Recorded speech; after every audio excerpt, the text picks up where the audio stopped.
Margaret Foster, 58 and widowed, thought she'd found a second chance at happiness through a dating site. David Richardson seemed perfect. Thoughtful messages, shared grief, promises of forever.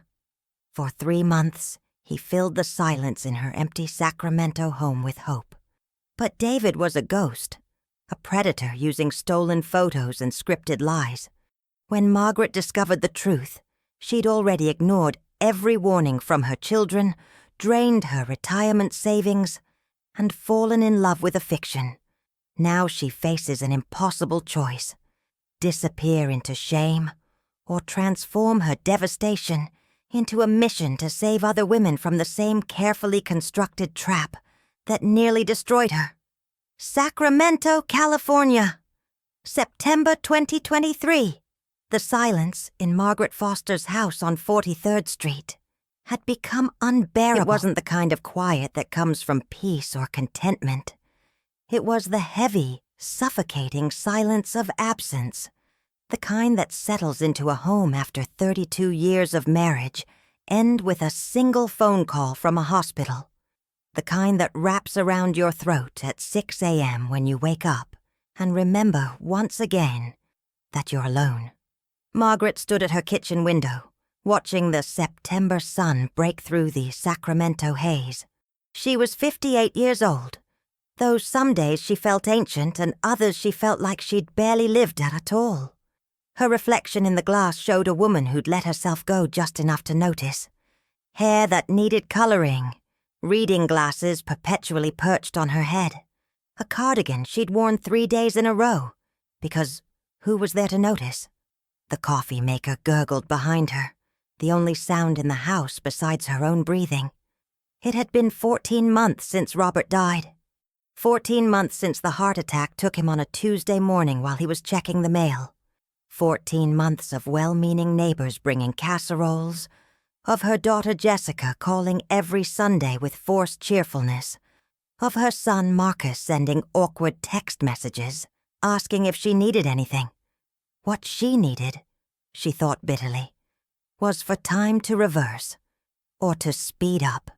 Anything but this glacial middle ground, where every day looked exactly like the last. Her phone buzzed on the counter, a notification from the dating app Jessica had convinced her to download 3 weeks ago. "Mom, you can't just stay in that house forever," Jessica had said during one of their Sunday calls, her voice carrying that particular mixture of concern and exasperation that adult children perfect.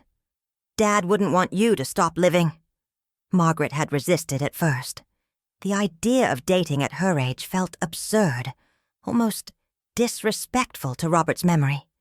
But the nights were getting longer, and the thought of spending another holiday season answering pitying questions about how she was holding up made her chest tight.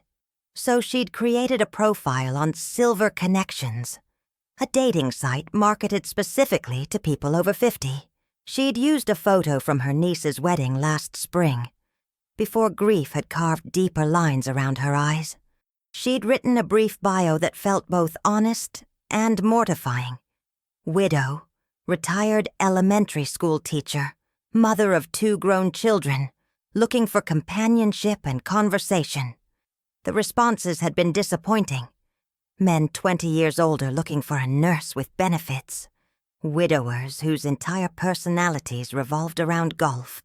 A concerning number of profiles that seemed to be run by people who barely spoke English, asking intrusive questions about her finances within the first 3 messages. She'd nearly deleted the app twice. But this morning's notification was different. New message from David, our architect. Margaret picked up her phone, her reading glasses sliding down her nose as she opened the message. "Good morning, Margaret. I hope this message finds you well. I noticed your profile mentioned you taught 3rd grade for 30 years. My sister was a teacher, too. So I have tremendous respect for anyone with that kind of patience and dedication. I'm David. I'm an architect here in Northern California, recently widowed myself. I'd love to hear about your experience in education, if you're open to chatting. No pressure, of course. I hope you have a beautiful day. David. Margaret read it twice, then a third time. It was normal. He'd actually read her profile. Respectful. No immediate requests for personal information or strange compliments about her appearance. Just a genuine-sounding introduction. She clicked on his profile. David Richardson, 54 years old. The photo showed a handsome man with salt and pepper hair, warm brown eyes, and a genuine smile. He wore a button-down shirt in what looked like an office setting. His profile said he was an architect specializing in sustainable residential design, widowed for 2 years, father of 1 adult son in college. His bio was thoughtful. After losing my wife to cancer, I threw myself into work. But I'm realizing that life is meant to be shared, not just survived. I love good conversation, Sunday morning farmers markets, historical documentaries, and terrible puns. I'm looking for genuine connection with someone who understands that starting over doesn't mean forgetting what we've lost. Margaret felt something shift in her chest, a small flutter of possibility she hadn't felt in over a year. She sat down at her kitchen table, her coffee forgotten, and began typing a response. Good morning, David. Thank you for your kind message. Yes, teaching 3rd grade was my life for 3 decades. Some of the most rewarding and exhausting years imaginable. I'm very sorry for your loss. I lost my husband last year and I'm still finding my footing. Your message was refreshing.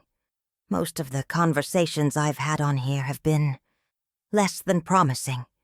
I'd be happy to chat more. Margaret. She hit send before she could overthink it. The response came within minutes.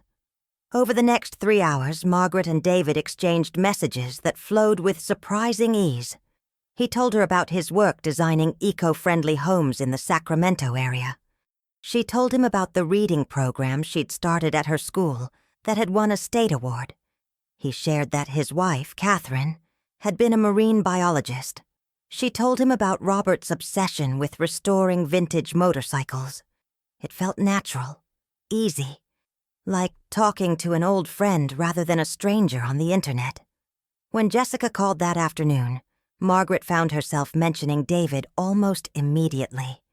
That's great, Mom, Jessica said, and Margaret could hear the relief in her daughter's voice. Just be careful, okay?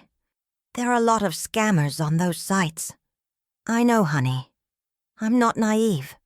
But even as she said it, Margaret felt a small defensive flutter.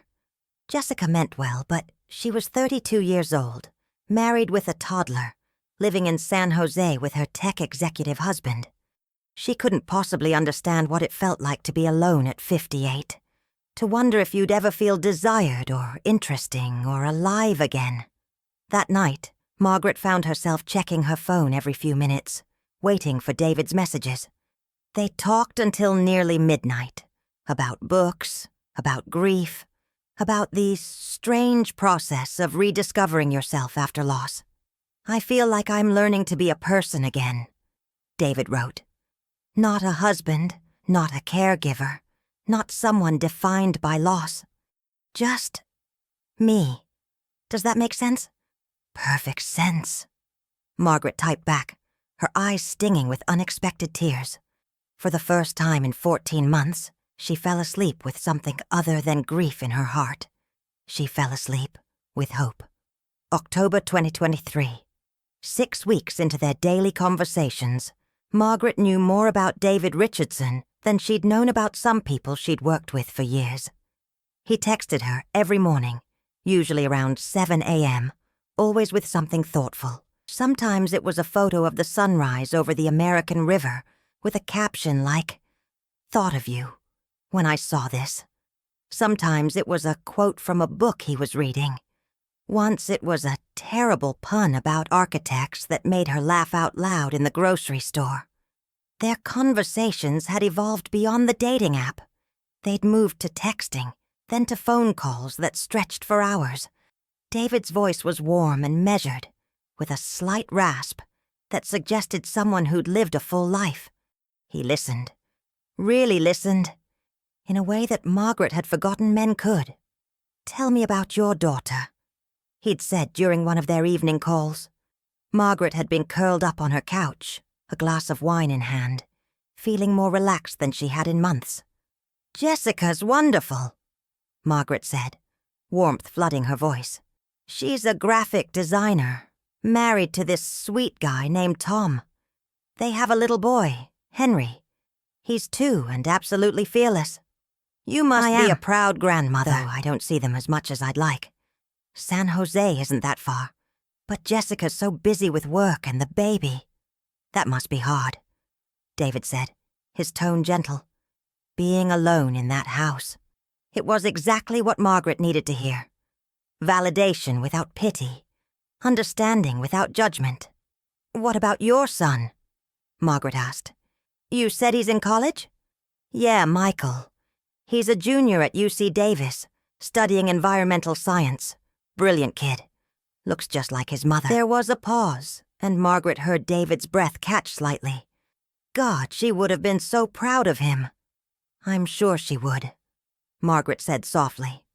These conversations became the architecture of Margaret's days. She found herself planning her schedule around their calls. She started taking more care with her appearance again.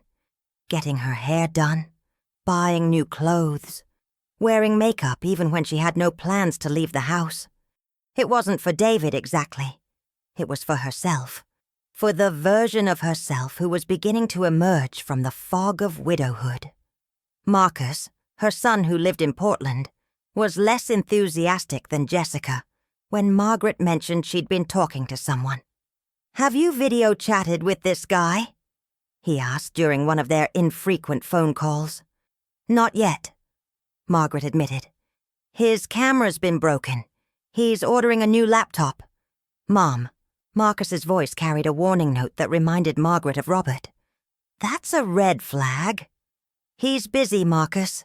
He's working on a major project, a whole sustainable housing development in Roseville. He sends me photos of the plans. They're beautiful. Anyone can send photos. I really think you should. I appreciate your concern." Margaret cut him off, her voice sharper than intended. "But I'm 58 years old. I think I can judge whether someone is genuine." The truth was, Margaret had noticed the lack of video calls. She'd suggested FaceTime twice, and both times David had apologetic excuses. The first time he was at a construction site with poor reception. The second time, he'd just gotten home from a difficult meeting and looked terrible. Didn't want their first video call to be when he was at his worst. It bothered her, but not enough to override everything else that felt so right. Because David was perfect in every other way. He remembered details. The name of her favorite student from 1997, the fact that she was allergic to shellfish, that she liked her coffee with oat milk because dairy upset her stomach. He asked about her day and genuinely cared about the answer. When she mentioned feeling lonely, he told her about this support group he'd attended after Catherine died, sharing vulnerable stories about his own grief journey. "I used to talk to her photo," he confessed one night. "Every morning I'd pour 2 cups of coffee and tell her about my plans for the day. The therapist said it was a healthy coping mechanism, but I felt crazy." "I do the same thing," Margaret whispered. "I still set the table for 2 sometimes." "We're not crazy," David said gently. "We're just people who love deeply." By late October, their conversations had taken on a different tone, more intimate, more charged with possibility. "I wish I could take you to dinner," David said one evening. "There's this Italian place in Midtown Sacramento, Mario's. Best osso buco I've ever had. I keep imagining taking you there, watching you try their tiramisu, talking until they kick us out." Margaret's heart fluttered. "That sounds wonderful." "Soon," David promised. "This project should wrap up by mid-November. I'll be back in Sacramento and we can finally meet in person. I can't wait to see you, Margaret. To actually hold your hand, hear your laugh, without a phone between us." "I can't wait either," she said. and meant it with every fiber of her being. She started preparing for their eventual meeting. She joined a gym and started walking every morning. She bought new clothes, a dress that made her feel attractive rather than invisible. She got highlights in her hair that took 10 years off her appearance. Jessica noticed during their Sunday video call. "Mom, you look amazing. What's going on?" "I'm just taking care of myself," Margaret said, feeling defensive. "Is that so shocking?" "No, it's great. I'm happy for you. Are you still talking to that David guy?" "Yes. We're planning to meet next month." Jessica's smile faltered slightly. "In person? That's great, Mom. Just make sure it's somewhere public, okay? And maybe tell me where you'll be?"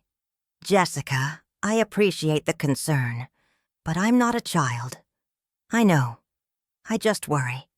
After the call ended, Margaret felt a familiar irritation. Her children meant well, but they seemed determined to treat her like she was fragile, incapable of making her own decisions. They didn't understand that David wasn't some random internet stranger anymore.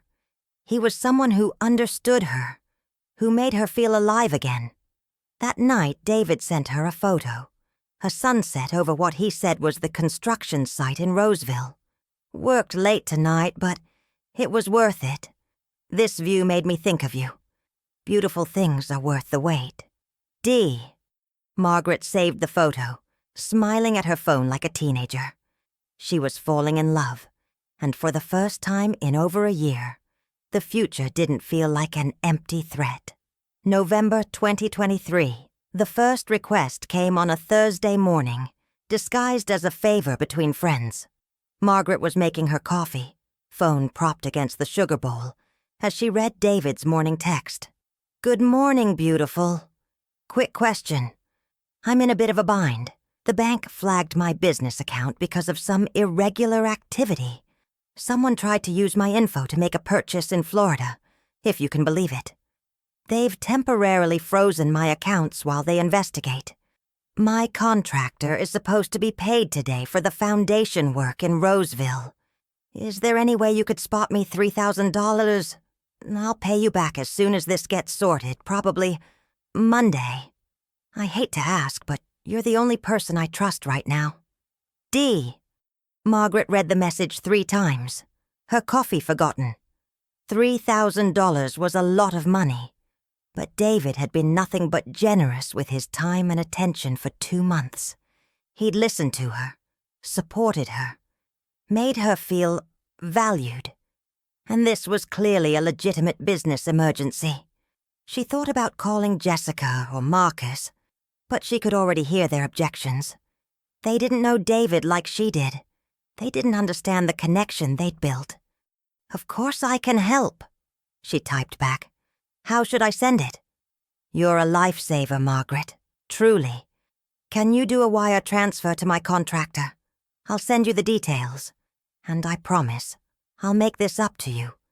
Maybe dinner at Mario's on me." Margaret went to her bank that afternoon. The teller, a young woman named Alicia, who'd helped her set up her accounts after Robert died, looked at the wire transfer information with concern. "Mrs. Foster, do you know this person? Edward Martinez Construction?" "It's for a friend," Margaret said, feeling defensive. "A legitimate business expense. It's just that wire transfers are hard to reverse if there's any." "I understand. Can we proceed, please?" The transaction went through.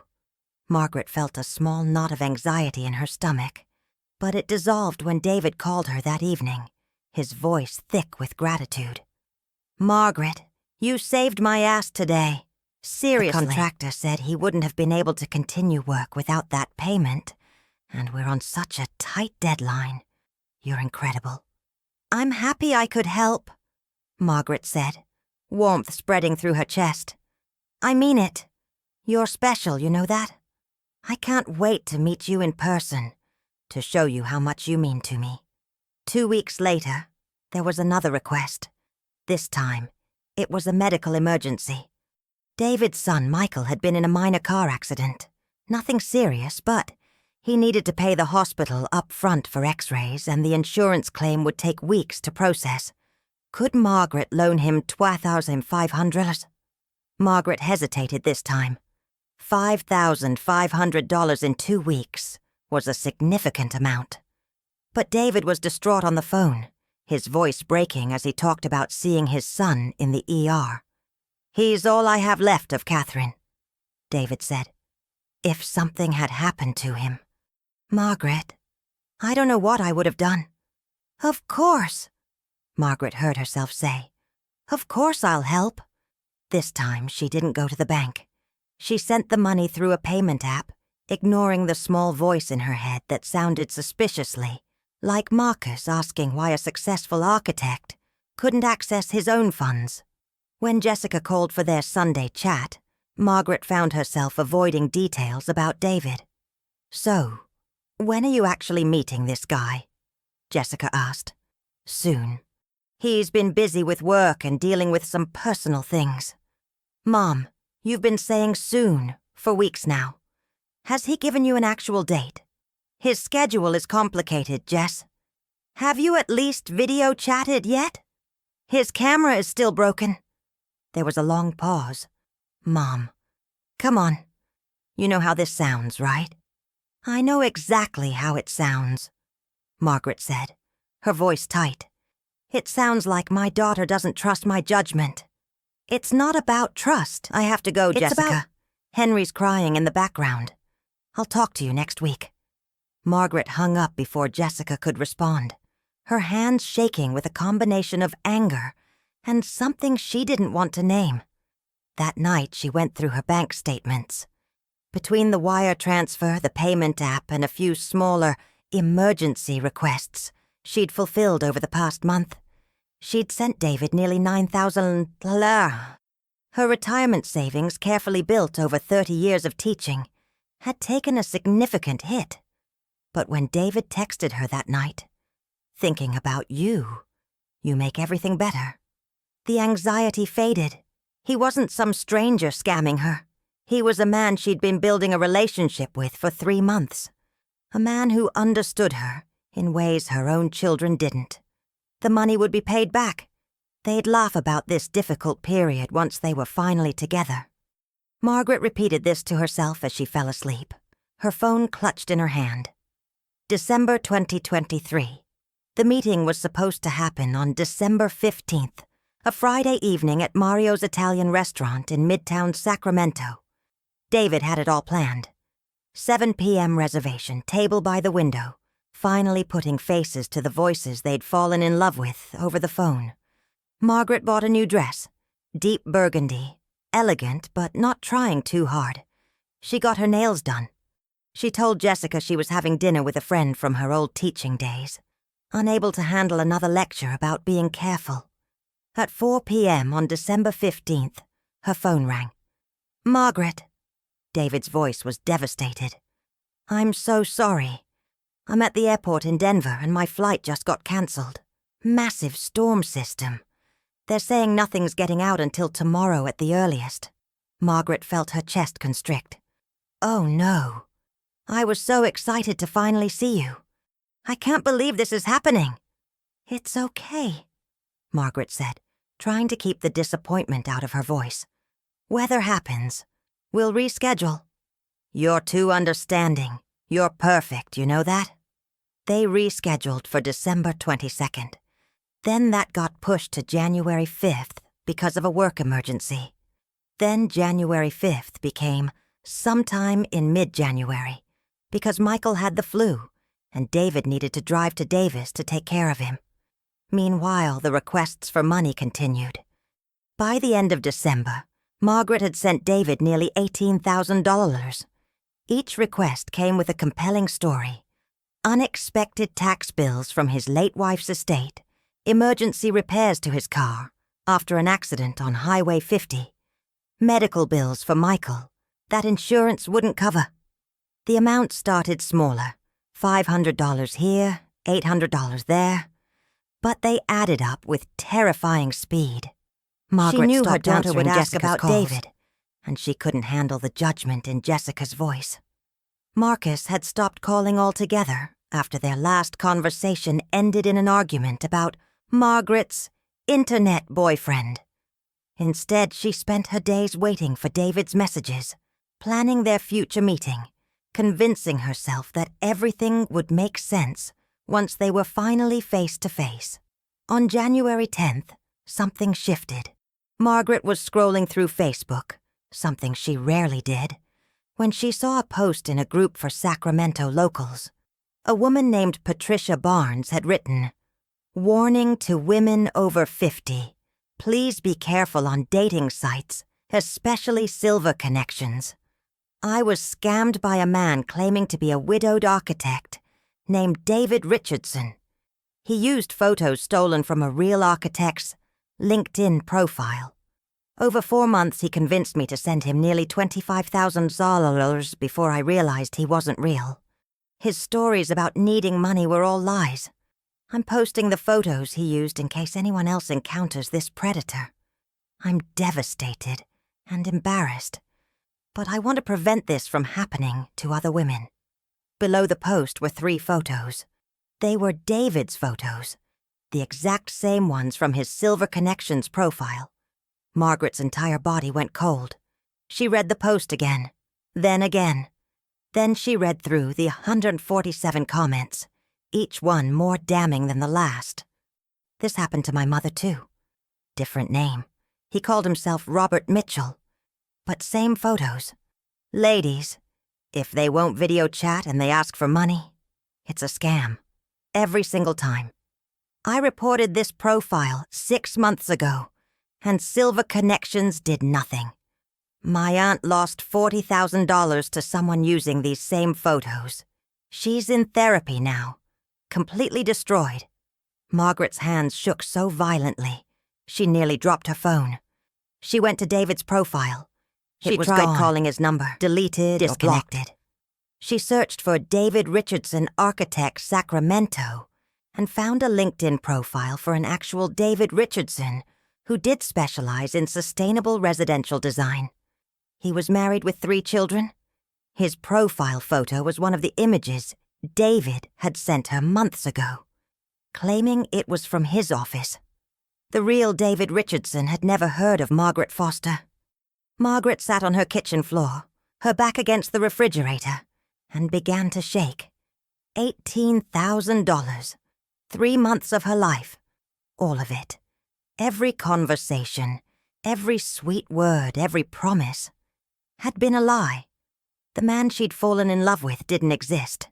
Worse, she'd ignored every warning sign. Jessica's concerns, Marcus's skepticism, the bank teller's hesitation, her own gut instinct that had whispered something. She'd been so desperate to not be alone, so hungry to feel desired and understood, that she'd handed over her money and her trust to a stranger who'd probably been running the same con on dozens of women simultaneously. Margaret pulled out her phone with trembling hands and called Jessica. "Mom, is everything okay?" Margaret opened her mouth to speak, but all that came out was a sob. Mom, what's wrong? Talk to me." "Jessica," Margaret managed. "I need help. February." The police report was filed on January 12th, 2024. Detective Linda Morrison from the Sacramento Police Department's Financial Crimes Unit met Margaret at the station on a cold Tuesday morning. She was a woman in her mid-40s with kind eyes and a matter-of-fact manner that somehow made the whole humiliating process slightly more bearable. "You're not the first person to sit in that chair this month," Detective Morrison said, as Margaret recounted the entire story, her voice hollow. "And you won't be the last. These romance scammers are sophisticated. They're professionals. But I'm not stupid," Margaret whispered. "I taught for 30 years. I raised 2 children. How could I fall for this?" "Because they're good at what they do," Morrison said firmly. "They don't target stupid people. They target lonely people, grieving people, people who want to believe in second chances. That's not a character flaw, Mrs. Foster. That's being human." The investigation revealed that David Richardson was likely operating from overseas, possibly Nigeria or Ghana, based on payment routing. The phone number had been a VoIP line that could be accessed from anywhere. The photos were stolen from multiple sources. The stories about the son, the late wife, the construction projects, all fabricated from details that could be found on social media and public records. The money was gone. Wire transfers and payment app transactions to what turned out to be a network of money mules meant there was virtually no way to recover the $18,000. Margaret's retirement savings, which should have been secure for another 25 years, now had a gaping hole that would take years to rebuild. Jessica drove up from San Jose the day after Margaret called her, Tom and little Henry in tow. She didn't say, "I told you so," though Margaret could see the effort it took. "We're going to figure this out together," Jessica said, sitting at Margaret's kitchen table and opening her laptop. "First, we're going to report this to every platform he used. Then we're going to secure all your accounts. Then we're going to make a plan." Marcus flew in from Portland 2 days later. He was angrier than Jessica, but his anger wasn't directed at Margaret. It was at the person who'd done this to his mother. "I want to find this piece of shit," Marcus said, pacing Margaret's living room. "I want to—" "Marcus." Margaret's voice was quiet but firm. "I need you to hear me. I don't need anger right now. I need support." It was the first time she'd asserted what she needed, rather than absorbing everyone else's reactions. The weeks that followed were brutal. Margaret had to tell her bank what happened, enduring the sympathetic but useless condolences of the branch manager. She had to explain to her financial advisor why there was a sudden $18,000 deficit in her retirement accounts. She had to sit through meetings with victim services, with fraud prevention specialists, with well-meaning people who couldn't actually undo what had been done. The shame was suffocating. Every time she thought about the conversations with David, the intimate details she'd shared, the way she'd defended him to her children, she wanted to disappear. She stopped leaving the house except for necessities. She ignored calls from former colleagues. She canceled her subscription to Silver Connections and deleted every dating app from her phone. In March, Detective Morrison called with an update. "We've identified 5 other women in California who were targeted by the same operation," she said. "Would you be willing to speak with a victims group? Sometimes it helps to connect with people who've been through the same thing." Margaret almost said no. The thought of sitting in a room full of women who'd been duped the same way she had sounded like torture. But something in her, some small spark that hadn't been completely extinguished, made her say yes. The support group met in a community center in East Sacramento on Thursday evenings. There were 8 women ranging in age from 52 to 71. They'd all met someone online. They'd all been promised love, companionship, a second chance. They'd all lost money, some far more than Margaret. Patricia Barnes, the woman who'd posted the warning on Facebook, was there. She was 63, a retired nurse who'd lost $25,000 to the same scam. "I felt so ashamed," Patricia said during one of the meetings. "I have a master's degree. I raised 3 kids alone after my husband left. I'm not some naive idiot. But this person, he knew exactly what to say. He studied me like I was a subject." "They're predators," another woman said. Her name was Denise, and she'd lost $31,000 to someone claiming to be a military contractor stationed in Syria. "They find our weaknesses and exploit them. That's not our fault." Slowly, over weeks of meetings, Margaret began to believe it. It wasn't her fault that she'd been lonely. It wasn't her fault that she'd wanted connection after her husband died. It wasn't her fault that someone had weaponized her grief and vulnerability for profit. In April, Jessica suggested something unexpected. "Mom, I think you should share your story. Publicly." Margaret looked at her daughter in horror. "Absolutely not. Hear me out. Patricia's Facebook post saved other women. Your story could do the same. You could write about it? Maybe make a video warning others. Something. I can't, Margaret said, her throat tight. I can't have everyone know how foolish I was. You weren't foolish. You were human. And if you talk about this, you take the power away from the shame into something that protects other people. It took Margaret 2 weeks to consider it seriously. But eventually she started writing.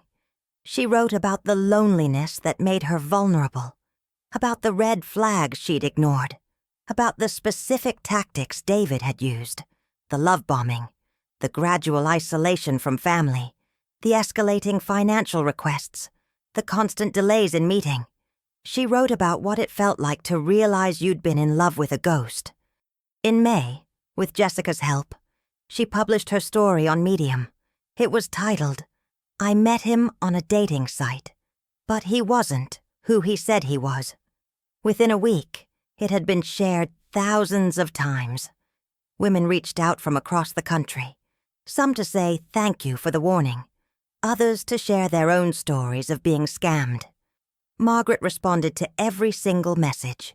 She joined Detective Morrison for a presentation at the Sacramento Senior Center about online romance fraud. She spoke about her experience to a room of 70 people, her voice shaking but clear. These scammers rely on our shame keeping us silent, Margaret said. They count on us being too embarrassed to warn others. But I refuse to let my pain be for nothing. If my story stops even one person from going through this, then it wasn't all wasted. The applause was overwhelming. By June, Margaret had begun to rebuild not just her finances, but her sense of self. She'd picked up watercolor painting, something she'd always wanted to try but never had time for during her teaching years. She'd reconnected with former colleagues, joining a monthly book club. She'd started having regular dinners with Jessica's family, being present with Henry in a way she hadn't been able to when she was consumed by David. Marcus visited more often, and they developed a new rhythm, less parent and child, more two adults who'd survived something hard together. The money would take years to fully recover, but Margaret had adjusted her retirement plans. She'd picked up part-time tutoring work, which brought in extra income and reminded her how much she'd loved teaching. On a warm Saturday in late June, Margaret drove to the American River and sat on a bench overlooking the water. She'd brought her watercolor set and was attempting to capture the way the sunlight hit the surface. Her phone buzzed. A text from Patricia Barnes. New group member joining Thursday. Woman from Stockton. Lost $15K to a widowed engineer. Can you co-facilitate? You're so good at making people feel less alone. Margaret smiled and typed back, Of course. Send me her info and I'll reach out. She set her phone down and returned to her painting. The past 4 months had been the hardest of her life. Harder even than losing Robert, because this loss had been layered with betrayal and self-doubt. But she'd survived. More than survived. She'd found purpose in her pain. She thought about the Margaret who'd stood in her kitchen last September, drowning in silence and loneliness, desperate for any connection to make her feel alive again. That Margaret had been vulnerable, yes, but she'd also been brave enough to try, hopeful enough to believe in second chances, generous enough to help someone she cared about. The scammer had exploited those qualities, but those qualities weren't flaws. They were the best parts of her. Margaret looked at her painting, still rough, still learning, but undeniably hers. She was still here, still learning, still becoming. And that, she thought as the Sacramento sun warmed her face, was enough.